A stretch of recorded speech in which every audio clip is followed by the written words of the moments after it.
As I write this letter to you, I'm aware that the whole affair appears to be a serious mistake. I constantly ask myself why and what I am doing here. Yes, the performing is going well. Yes, chance, history, and adventure is personified by Paris. But as with all travel, the romance wears thin quickly. There's this constant degree of high intensity, a high, painful awareness of time, a strange location, and unknown people passing through my life. This affair with people is strange. On a superficial level, I'm accepted and make friends, perhaps because I'm viewed as an artiste, perhaps because we're all solitary travelers. And yes, better you as a friend than loneliness. But still, I can't seem to make contact. My dreams are filled with vast stretches of desert and you, the wind whipping your hair and pulling you away from me. Back to Paris. There are 20 of us sharing this room as a sleeping place. Late at night, the candlelight no longer adds a soft glow. It merely acts as a sharpener of the lines etched in our faces. When do the forces of life turn a face weary?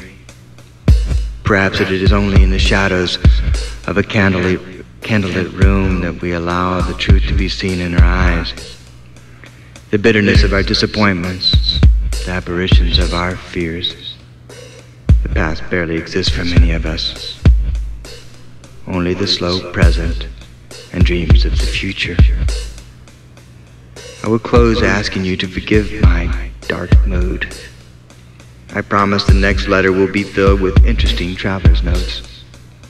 I hear that your poetry is being performed with great success in various denizens of the rebellious and disenchanted. You know that my heartfelt wish is for your happiness, and I rage, mostly in my dreams, that you are not here. Let your poems unfold, my love.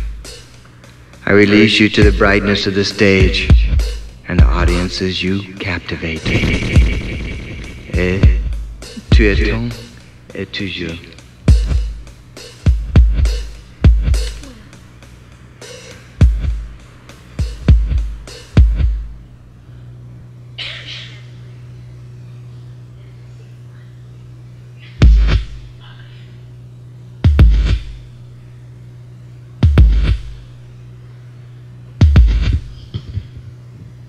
Tell me to go, having burst your blood.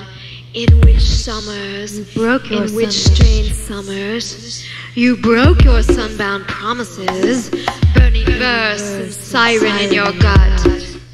I know how delicately the light tethered the pliant corners of your attic, how the minutes in the crowds bit your breast. In the balmy darknesses, which darknesses. It is good, you want me to see it, that you have drawn the beast in. Your spine is lengthened and you measure with ink and pounding the lot of your cascading blood. But the murmuring makes you anxious. You thrash among the plantains, my poor crazy Indian. Mud and nightshade caked to your skull. The holy man, the old one in you, hearing the callings of my nights. The sighs that do persuade me. I cannot help it that the foxes must twine in my hair, or that others wait my leanness. This is the summer of Guinevere, desperate and glad. She must burn her soul away to a cinder, to a flinted black ridge empty as on. But you, so frightened, so brave, your pain is tearing at my throat. You and your sun-red mesas, your swollen purity, you tell me to having burst your blood.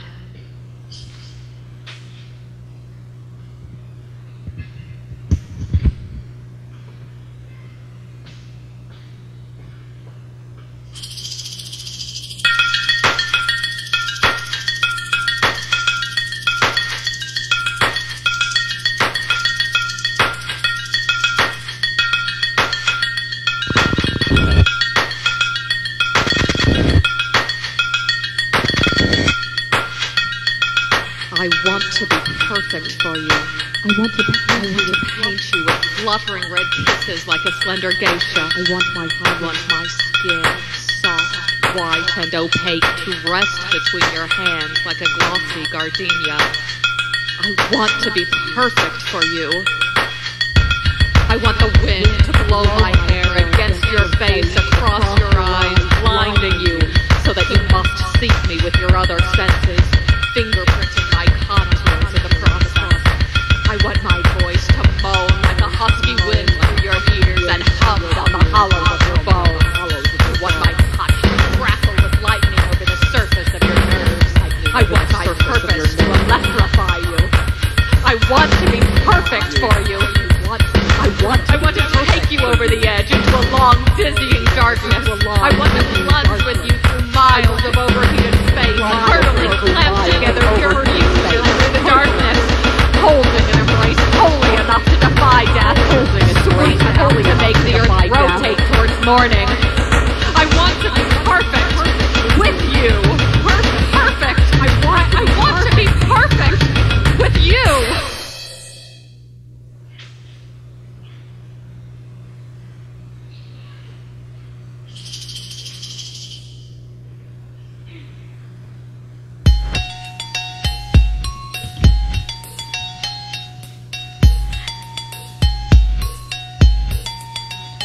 The sweetness of animals, sleek lines of soft cats lounging in the twilight, round eyes launching a million whys into the silky darkness. Cat eyes, dreaming somewhere else. Cat eyes, slanted and seductively detached, much like the eyes of the buildings in the cities, turned inwards and away. The sound waves of crickets and birds, bringing up the dawn gently like the house lights in the theater, delivering a well-orchestrated intermission from the half-formed fears and sleeping desires that grip our nocturnal creature hearts and what is still the darkest amphitheater. There is comfort in the sound waves of crickets and birds rolling over the sycamore tree, whose leaves rustle like a restless papery surf outside.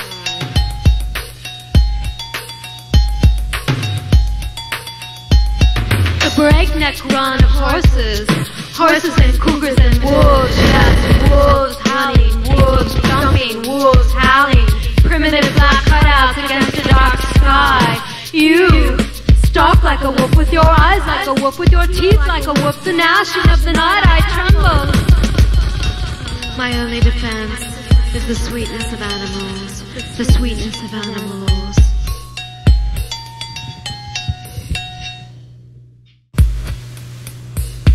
I'm writing this from my window in the Quartier Latin.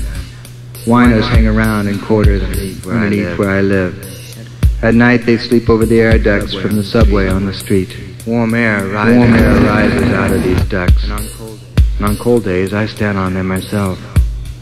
At night they cuddle together like little children. Their empty bottles are their pillows. I spend my money on drinks for people at the clubs. I'd rather experience this legendary city intensely for a few months than save money for a long-term stay. An unconscious desire to spend it all quickly and return to you.